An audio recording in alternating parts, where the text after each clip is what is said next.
राजधानी भोपाल में आज से होने जा रही ग्लोबल इन्वेस्टर समिट की मध्य प्रदेश निवेशकों, व्यवसायियों और उद्योगों के लिए अनंत संभावनाओं के उद्देश्य से बहुप्रतीक्षित invest Madhya Pradesh global investor summit 2025 की मेजबानी करने के लिए पूरी तरह से तैयार है।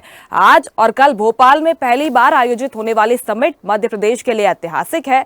समिट के आयोजन से प्रदेश की राजधानी भोपाल देश के सबसे बड़े निवेश सम्मेलन का केंद्र बन गई है और भोपाल में जीआईएस का शुभारंभ होने जा रहा है। देखिए, अब काउंटडाउन शुरू हो गया है। कुछ ही घंटों का वक्त जब प्रधानमंत्री नरेंद्र मोदी मानव संग्रहालय पहुंचेंगे, जीआईएस का उद्घाटन भी करने वाले हैं। पूरे भोपाल को दुल्हन की तरह सजाया गया है। यहाँ पर मेहमानों के लिए खास इंतजाम किए गए हैं और इस समिट का मुख्य उद्देश्य है कि मध्य प्रदेश में निवेश लाया जा सके, रोजगार सृजित हो सके। इसके लिए तमाम इंतजाम काफी पहले से किए जा रहे हैं। तैयारियां आप देखिए, सुरक्षा के लिए भी तमाम इंतजाम चप्पे चप्पे पर जवान तैनात किए गए हैं। इसके साथ ही साथ एक अलग अनुभव यहां पर जो मेहमान आएंगे उनको मिल पाए, इसके लिए सारे प्रबंधन आज किए गए हैं। प्रधानमंत्री नरेंद्र मोदी खुद समिट के उद्घाटन के लिए पहुंचने वाले हैं। ये जीआईएस ऐतिहासिक होने जा रही है। भोपाल इसके लिए पलक पावड़े बिछाकर तैयारी कर रहा है, इंतजार कर रहा है कि कब ये जीआईएस शुरू हो, क्योंकि लंबे वक्त से इसके लिए तैयारियां की जा रही थी और जिस तरह के इंतजाम जीआईएस के लिए किए गए हैं, जिस तरह के इंतजाम यहाँ पर जो विदेशी मेहमान पहुंचने वाले हैं उनके लिए किए गए हैं, वो ऐतिहासिक है और एक अलग अनुभव यहाँ पहुंचने वाले मेहमानों को मिलने वाला है। और चलिए इस खबर पर ज्यादा बातचीत करेंगे। भोपाल से न्यूज है डिजिटल अनिरुद्ध सोनू ने हमारे साथ लाइव जुड़ गए हैं। अनिरुद्ध, लंबे वक्त से इसकी तैयारियां की जा रही थी और आज काउंटडाउन शुरू हो गया है। पूरा भोपाल, पूरा मध्य प्रदेश तैयार है, पलक पावड़े बिछाकर विदेशी मेहमानों का इंतजार कर रहा है और कुछ ही वक्त और जब जीआईएस का शुभारंभ करने वाले हैं प्रधानमंत्री नरेंद्र मोदी। देखिए, मध्य प्रदेश के लिए, मध्य प्रदेश के उद्योग धंधों के लिए और मध्य प्रदेश की जनता के साथ साथ सरकार के लिए भी आज का दिन बड़ा दिन है, क्योंकि आज ग्लोबल इन्वेस्टर समिट जो कि अब से कुछ घंटे बाद शुरू होने वाली है और इसके शुभारंभ के मौके पे प्रधानमंत्री नरेंद्र मोदी खुद मौजूद रहेंगे। प्रधानमंत्री कल भोपाल आ चुके हैं। रात्रि विश्राम उन्होंने भोपाल में ही किया।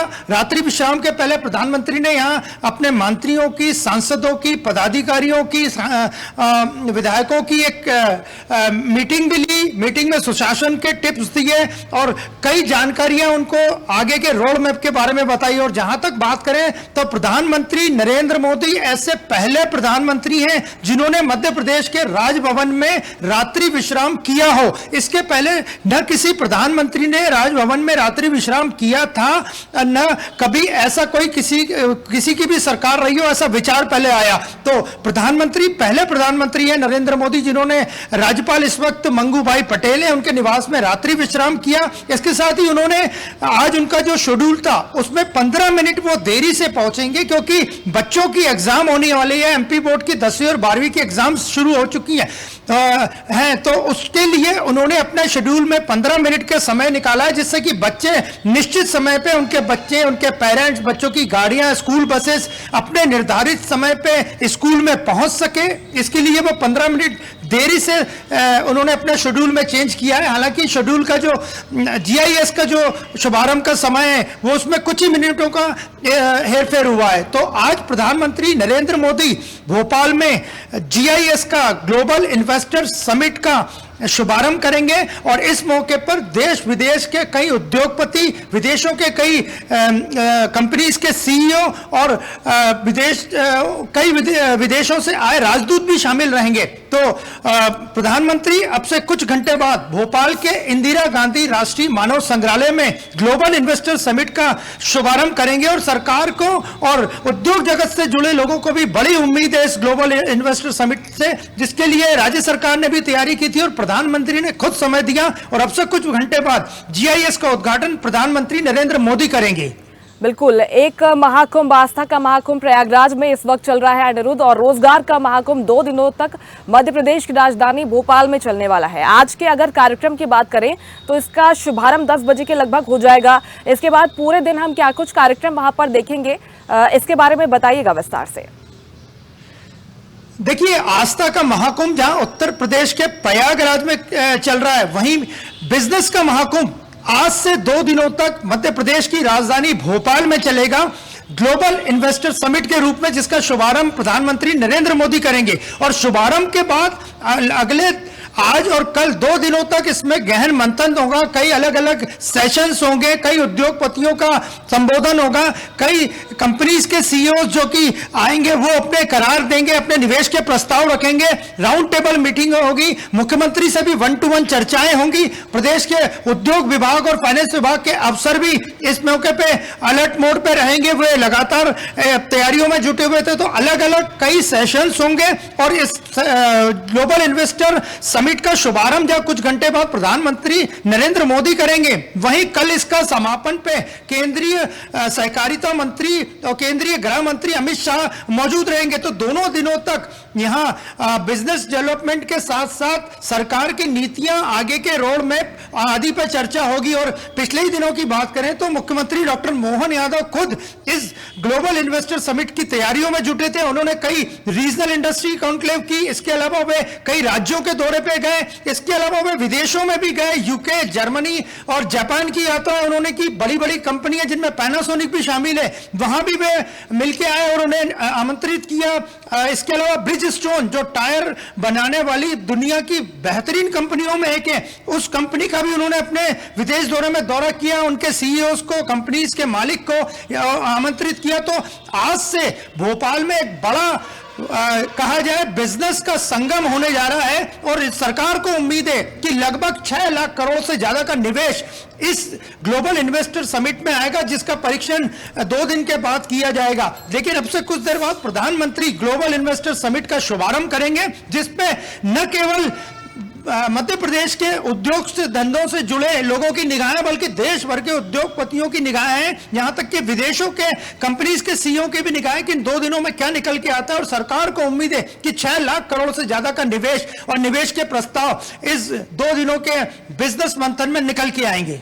बिल्कुल, और मध्य प्रदेश में निवेश बढ़ाने के जो प्रयास हैं वो काफी पहले से हो गए थे। 7 अलग अलग क्षेत्रों में regional industry conclave Madhya Pradesh सरकार की तरफ से की गई। खुद मुख्यमंत्री डॉक्टर मोहन यादव इन सेशंस में पहुंचे और यहां से भी लाखों करोड़ों के जो रोजगार के अवसर हैं वो मध्य प्रदेश को मिले हैं। कई उद्योगपतियों ने निवेश भी किया है मध्य प्रदेश में। अब हमने देखा कि विदेशी दौरे पर भी खुद मुख्यमंत्री पहुंचे थे, वहां से भी मध्य प्रदेश को कई निवेश के मौके मिले हैं। इन जीआईएस सेशंस के माध्यम से मध्य प्रदेश को किन क्षेत्रों में रोजगार मिल सकता है, किन क्षेत्रों पर खास फोकस हो सकता है, अनिरुद्ध, इसके बारे में बताइएगा दर्शकों को।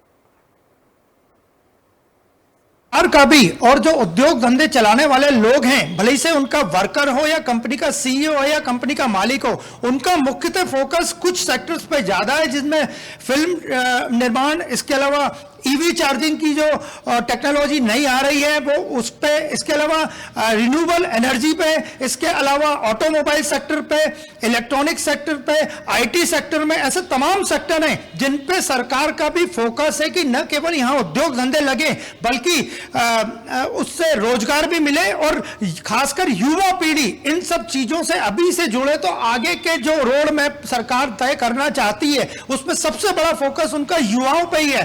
तो मुख्यमंत्री ने इसकी पूरी तैयारियां कई महीनों से जारी रखी थी और आज वे भी प्रधानमंत्री नरेंद्र मोदी के साथ जीआईएस के शुभारंभ के मौके पे इंदिरा गांधी राष्ट्रीय मानव संग्रहालय में मौजूद रहेंगे। और जहां तक बात करें तो कल प्रधानमंत्री नरेंद्र मोदी ने भोपाल के कुशाभाऊ कन्वेंशन सेंटर में जो अपने मंत्रियों को, विधायकों को, पदाधिकारियों को, सांसदों को टिप्स दिए, उसमें भी उन्होंने यही दिया है, कहा कि इस जीआईएस में जो उद्योग धंधे लगेंगे उनको अपने अपने क्षेत्रों में न केवल प्रमोट करना है, बाकी उद्योगपतियों से लेके कंपनीज के सीईओ से लेके मजदूरों तक को आपको सपोर्ट करना है। उन्होंने कई ऐसे टिप्स दिए कि आगे के रोड मैप पे भी आप लोग अभी से मंथन कीजिए, सरकार पूरी तरह से रोजगार और उद्योग बिल्कुल आने वाले सालों में मध्य प्रदेश प्रगति करे और निवेश के मौके अपार यहां पर पैदा हो, रोजगार सृजित हो, इसके लिए ही ये तमाम प्रयास किए जा रहे हैं। बहुत शुक्रिया अनिरुद्ध जानकारी पहुंचाने के लिए आपका।